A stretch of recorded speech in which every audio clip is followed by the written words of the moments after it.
tagon kita gipukaw sa Dios sa usa ka makatandog kaayo nga hunahuna nga usahay kung dili kita makaalinggat mahimo nga atong nahikatulgan ang maong wisdom nga giingon sa Dios diha kanato. Ang atong ebanghelyo sa katapusan mingon kay ang dili batok kanato dapig kanato. Nganong makaingon ko nga ato kining gikahikatulgan tungod kay naanad kita isip tawhanon sa pagtanaw sa kalibutan nga diha sa duha ka butang, imo o ako, walay ato. Mutanaw ta sa kalibutan nga pula o puti, wala ba laing kolor? Kanang gitawag nato o gitawag karon sa moderno nga pulo nga cancel culture. Kung dili kadapig kanako, kalaban ta.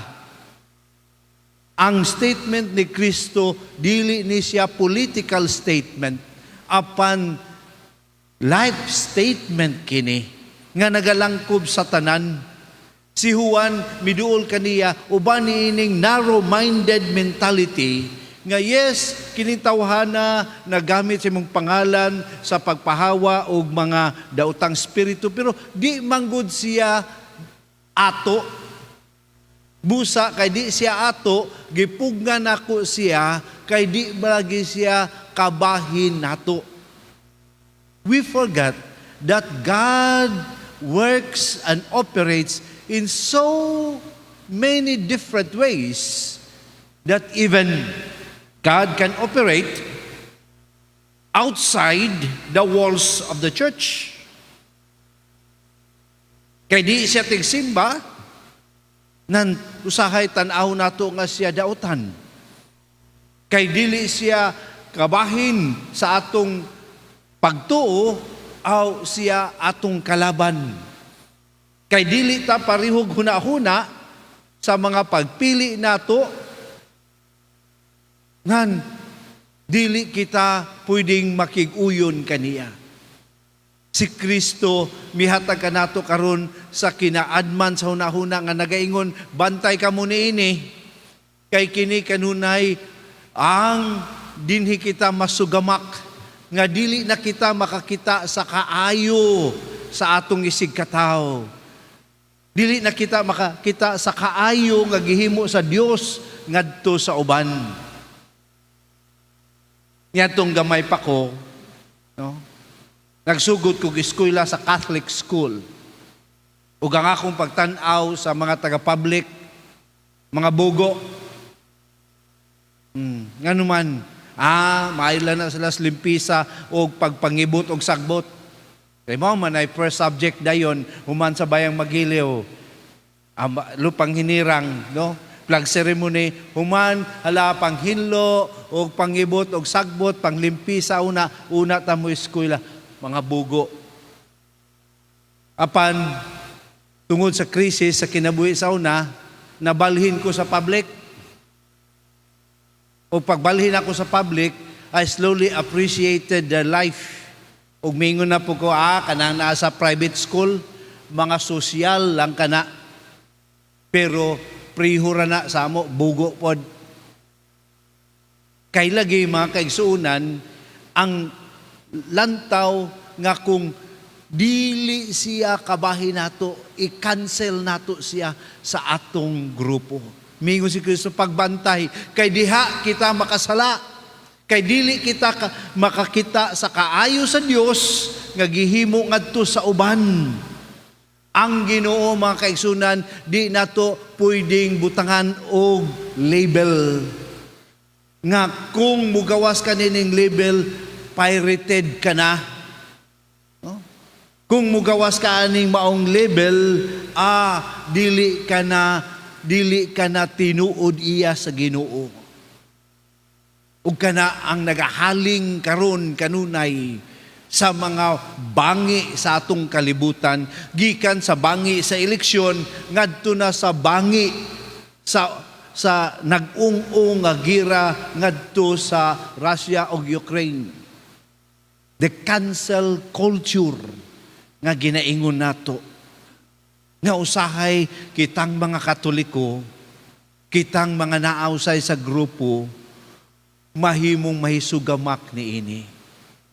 Let us always remember nga ang Ginoo nga atong gidawat sa Eucharistia, usa ka Ginoo sa kaayo, o ang iyang kaayo dili exclusive lamang kanatong nangalawat. Napay daghang mas maayo nato nga wa nanimba ang ato nga nisimba karon nga nakighimamat kang Kristo. Ang atong papel mao ang pagtan-aw sa kaayo nga gitanom sa Ginoo sa tibuok kalibutan and appreciate that goodness in order for us to glorify and promote the presence of God to others. Ang hinaot unta nga tabangan ta ni Santa Maria niini. Kay usahay mga kaigsunan sa atong debosyon ka Santa Maria. Nagani uban nga maingon nga, kung musimba ka, babaeng di ka nagbilo, dili kabuutan, oy. Nga, ibutang nato ang atong debosyon kang Maria sa pag-uniforme. Kung dili ka makaputi o pagsimba karon, dili ka maayo kayo. Kung dili puti nga bulak ang ihalad nga tukang Maria sa iyang kapistahan, dili na kayo maayo. These are the mentality that sometimes destroys our parish. Ug unta, conscious kita ni ana. Ug unta, mutuhop dinhi kanato ang panudlo ni Kristo. Nga kung unsa may buhato natong kaayo alang sa Ginoo, kalipay ka na sa Ginoo nga atong gihalad balik ngadto kaniya. Bisag unsa ang brand ni ana. Kay ang Ginoo, Ginoo sa kaayo, dili Ginoo sa brand sa tao nga nagdala ni ana. Manghinaot ta mga kaigsunan nga atong palambuon ang atong parokya, palambuon nato atong simbahan, palambuon nato ang atong pagtuo diha sa Dios sa maong pagtan-aw nga ato nga mapuy-an ang kadako sa perspektibo ni Kristo sa pagtan-aw sa kaayo nga iyang gihatag kanatong tanan. Let us be people who will be able to appreciate the goodness of God even in others, in order that through this we be able to see our living, loving God in our lives. Amen.